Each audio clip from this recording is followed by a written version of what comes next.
धनतेरस व्रत की कथा आज हम पढ़ेंगे ताकि सभी भक्तजनों को इसका लाभ मिल सके। जय श्री हरि, जय विष्णु भगवान। एक समय भगवान विष्णु लक्ष्मी समेत मृत्यु लोक की छवि निहारने और अपने भक्तों के कल्याणार्थ मृत्यु लोक में आए।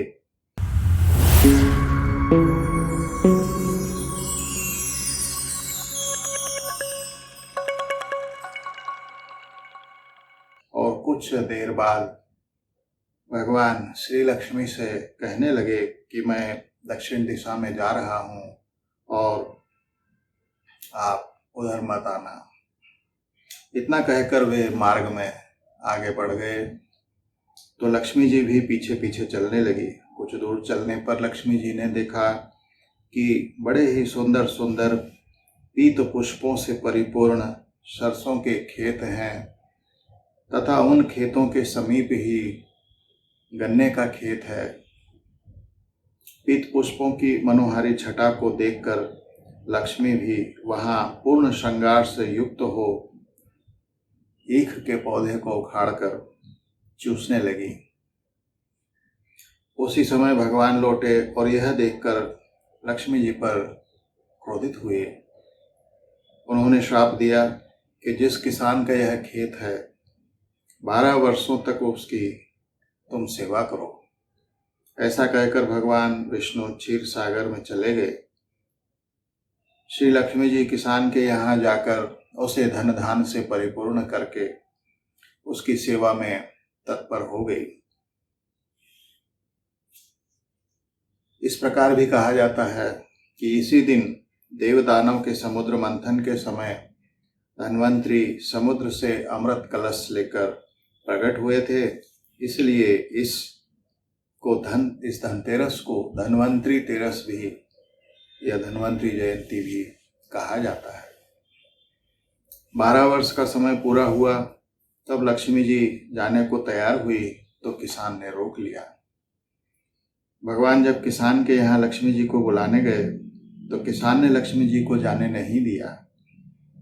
तब भगवान बोले कि तुम परिवार सहित गंगा में जाकर स्नान करो और इन कौड़ियों को जल में प्रवाहित कर दो। जब तक तुम नहीं लौटोगे तब तक मैं लक्ष्मी को लेकर नहीं जाऊंगा। किसान ने ऐसा ही किया। जैसे ही किसान ने गंगा में कौड़ियाँ डाली वैसे ही गंगा जी में से 4 भुजाएं बाहर निकली और उन कौड़ियों को अपने हाथ में ले लिया और उन कौड़ियों को लेकर चलने लगी। तब किसान ने ऐसा आश्चर्य देखकर गंगा जी से पूछा कि ये 4 भुजाएं किसकी है। श्री गंगा जी ने बताया कि हे किसान, ये 4 हाथ मेरे ही हैं। तूने जो कौड़ियाँ भेंट की हैं वे किसकी दी हुई हैं, क्या तुम्हें पता है? किसान बोला, मेरे घर में 2 अतिथि आए हुए हैं, उन्होंने ही दी है। तब श्री गंगा जी बोली कि तुम्हारे घर में जो स्त्री है वह लक्ष्मी है और जो पुरुष है वह भगवान विष्णु है। तुम लक्ष्मी को न जाने देना वरना पुनः पूर्व की तरह तुम निर्धन हो जाओगे।